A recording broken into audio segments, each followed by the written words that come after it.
Ndị Igbo ekele m ụnụ hụgo na eji Mathias eji n'ikwu eziokwu achọghị m ime ihe onyonyo gbasara Mathias n'ihi na mgbe ụfọdụ talking about him with distraction. I don't want to kind of keep promoting him in his negative activities.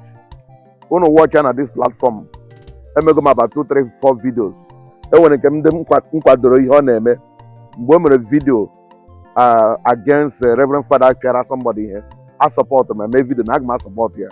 And I put him in a phone where I send them number the family. I will ke prosecute the Reverend Father because I hate injustice. I put him your brother mad. I put him asị. Then when video ndo bịa na agwa koweri ihe ndo na koweri, I will maintain. Ngame nke ọjọọ amekwu nke ọjọọ me nke ọma mekwu nke ọma o mere. Now, so in a video about him, I don't care about ikpu iyi unu onye ikpu iyi nna gị na family gị ka ị na-akpụ iyi mgbe ọbụla na-akpọ mmadụ iyi ekwu eziokwu gị na-akpụ iyi iyi ahụ ga-agachi back to you that your family ndị niile na-akwado ihe na-eme. Na ihe m ji na-eme video bụ agbara nze mere emego series of video gbasara Mathias ke weziri m iwe ma ke gbagwojuru m anya bụ ma na-ajụ agbara nze ọ na-ejikwa echiche eme ihe ya sị kedu ihe dị iche agbara nze kedu ihe dị iche very dark man na Mathias. Are you kidding me? Comparing Mathias na very dark man, the difference is it not clear? Abaranze, are you okay? You are my younger brother, but I want to be so cooking up. Or we might have the difference than Mathias were an NGO. You may go alone at that NGO. Abaranze, do you know how much? How many people now manage the NGO? The answer is no. But I categorically quote where they go not like account to NGO very dark man. What do we call that? Transparency. Mathias Bonye Omenala believe in Christianity. A very dark man Bukonye believe in Christianity. On a period he believe in humanity. But the very dark man be now Christianity. Sina ndeni na Christian ga anwu. Ndere refa da undu ochi. E hontara such video before. But Mathias me pronia. Sina ndere refa da ni ne undu ochi. Mathias me pronia. So onye Igbo ọbụla bụ onye na abroad, na America, no born throw away. Lere mụwa na America na mbụ born throw away. Tomorrow ye mere madvela na mbịa goro ya ala. After a born throw away, onye nzuzo, onye laga n'iyi efulefu ga-abịa goro ya ala. But the very dark man na-ekwu such talk. Mathias maara na ọ bụ gọọmenti wụ problem anyị nwere. Mathias hapụ gọọmenti na-fight Christianity. Very dark man maara na ọ bụ gọọmenti wụ problem anyị. Very dark man efesi ya gọọmenti. Unu hụkwara ihe o mere ndị Fulani. Mathias nwere ike imepe ọnụ kọtọ ndị Fulani n'ụwa ya abụọ amụgo Mathias. Mgbe o bidoro si religion problem, religion ọ naanị Christianity the only religion. Why is he only on Christianity? He's a coward. Oh, why ya kọtọ na Muslim na ka afọ ya mma straight.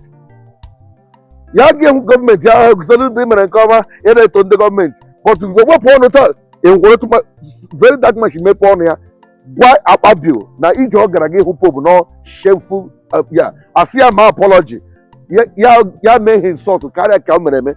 Ndị Fulani apụta sị na ha ga-etinye ọgbaghara na ha ga-eme nke a ya eme video sị ha 24 hours n'ụlọ nye 24 hours everywhere adajụọ ka iji a compare Mathias.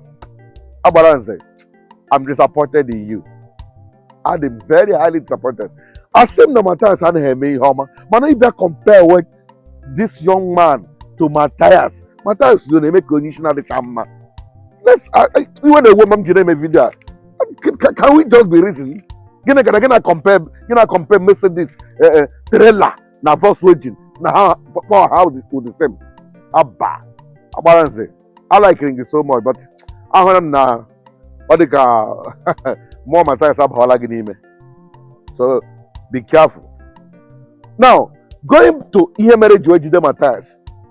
somebody made a video mgbe Mathias bịara na-ekele m ala gị na ndị ume ojii discuss 800 and something million naira worth of land na that boy na-ebukwa ihe ka ya ahụ gị na ha discuss inweghị ego 5 million naira wụ ihe nwere ike inyenwu ha and ime that 5 million naira wụ you collected from people individual dịka ị gwara anyị you collected from people 5 million mgbe ị na-eme video gị cover the amount gị saw a huge sum of amount of millions of naira ka gị kwụrụ 5 million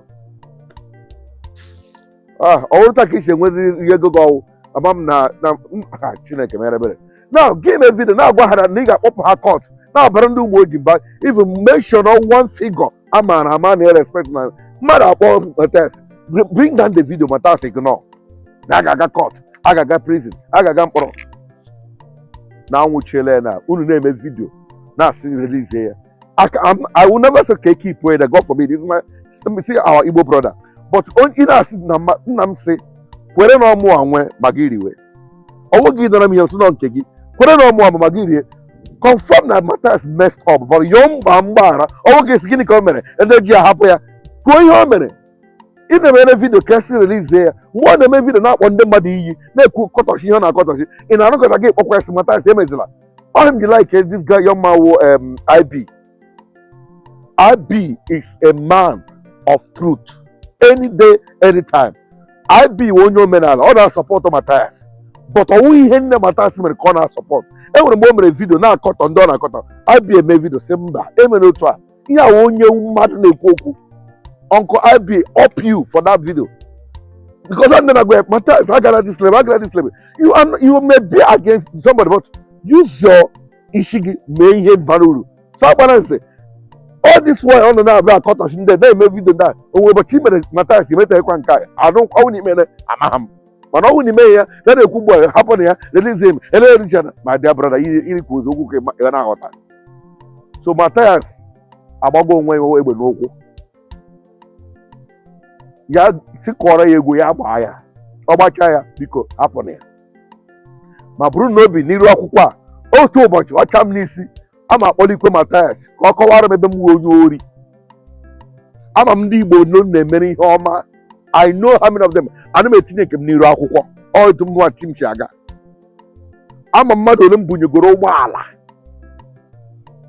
I don't put them on social media ama ndị m kpegoro ekpere Chineke azaba ekpere n'isi ha I don't put them on social media because otuto niile ga-agara Chineke ya ma mee ya etinye I don't have problem with that but akọtọzile ndị ọzọ akpọsị ndị mmadụ ha wụ ndị ori ndị na-ama ha ndị enwe evidence ijaji ha because anything m ga-akpọpụta si abịa nye m evidence ebe nwu ụkọchukwu na m onye ori ya ọ ga-akwụkwa m ya so unu agaghị ame ya m si okwu ya sị mba Mathias agaghị unu agafe bandịrị ụbọchị a nwụchiri ya ya na so no Christian let your God fight for you why you lost your brother your own brother mgbe ọ gara ekwu rubbish unu aga ama na ya own brother ka ọ na-ekwuta ọ mgbe anwụchie ya unu echeta ya brother kpachara n'anya biko ndị ji Mathias eji m hụra na-ayọ abagoro m ya mba biko gbagharanụ calm ọnụ down Mathias were ego ndị a nyeghachi ya because e nyere gị time ị ga-bịa kwụọ the balance of the money time agafee they have to plan for another people to buy the land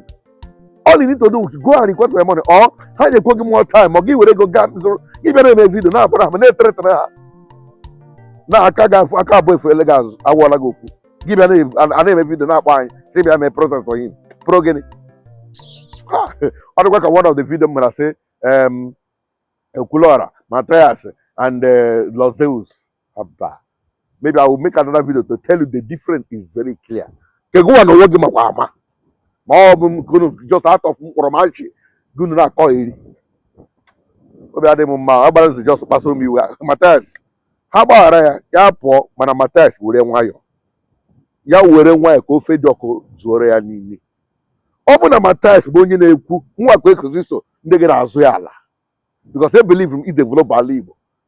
Mana ọ bịara abịa gị na-akọta kpọm pọntụrụ wee mee vidio o mere ka o mere sị ndị nọ abroad na-eweta olive oil nye ndị pastọ na-ejigbo egbu ndị be ha na ndị dị na abroad Chineke kpọọ ha akpọghị iyi na ọnwụ ga-egbu ha ọnwụ ga-ezute ha.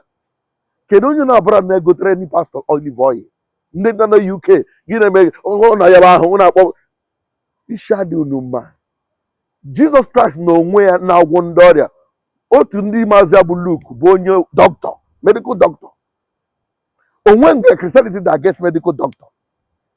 Ya na-eme vidio o dosa olive oil na-agwọ. Onye gwara gị olive oil nọ na Bible, medical doctor na Bible? Why eji nwee medical doctor ma ọ bụrụ na anyị believe na ị gara ụlọ ọgwụ?